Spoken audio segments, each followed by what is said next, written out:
Together, you will die. No, together, strong.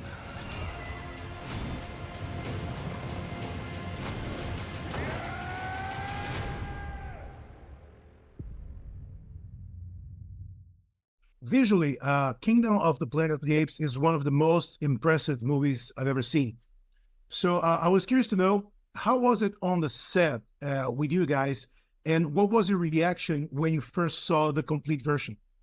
We were very lucky, and we had a truly visionary director who, basically, when I got involved, pitched me the film and showed me the storyboards and kind of helped me visualize everything that you see on screen.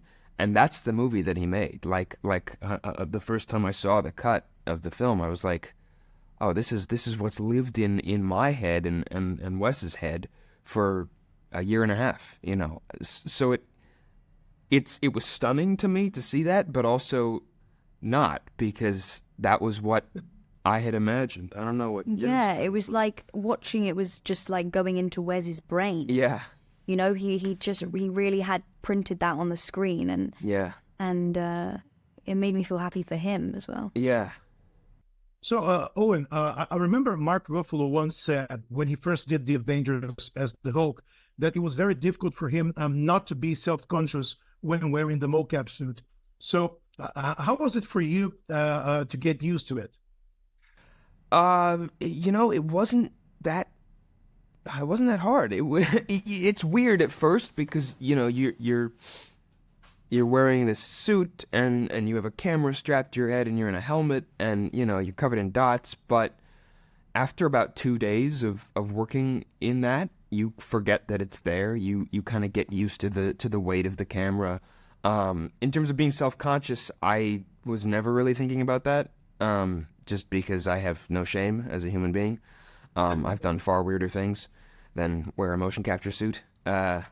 I don't know. For me, it was incredibly freeing because I knew that I was going to be. I was fully transforming into something else. You know, nobody was going to see me. They were going to see my performance, but never my face. So I had total freedom. Freya, the original Planet of the Apes was about man's recklessness and the dystopia it ultimately created. And then we had the reimagining in 2011. It was a bit more grounded, but never lost sight of that main theme.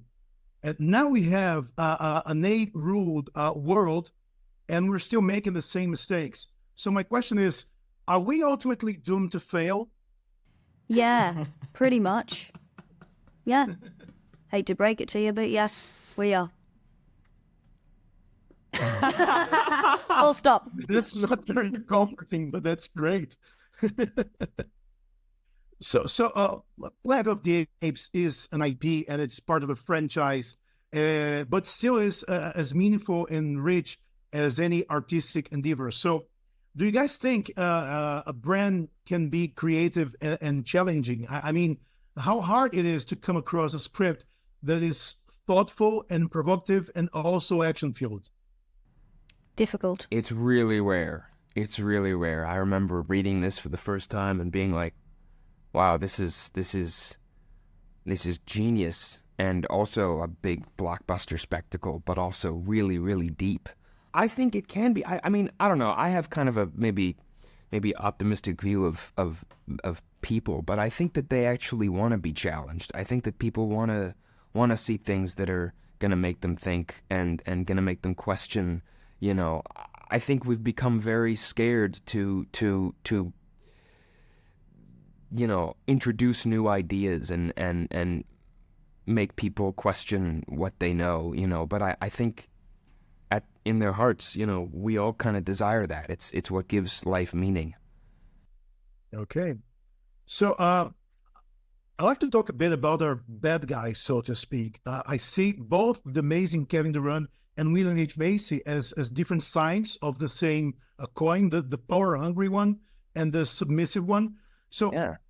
can someone be considered truly evil when the world as we know it comes to an end?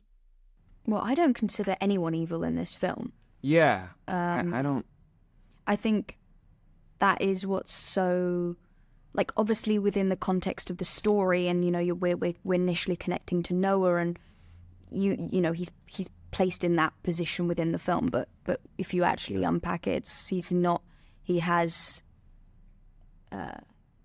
wrong. No, he's not wrong, and he's doing what he sees as being what his community, the apes, need. Yeah. So, but Trevathan is also kind of like, I wouldn't say that he's Trevathan. evil. No, he's seen. I think he's cynical. He's seen so much darkness that he sees May as delusional. Yeah. And very idealistic. The humans can come back. No way. Like he's seen people starving. And I think after seeing all of that, there's an anger there at the fact that there is this, May coming into it, thinking that it's still possible for things to go back to the way they used to be. And I think that angers him, because he's like, you haven't seen what I've seen. Yeah, I think that's. He's actually really sad. Yeah. And that's what makes what happens in the, Right, yeah. Well, spoil. sad. I feel like we're spoiling everything anyway. Yeah. Whoa.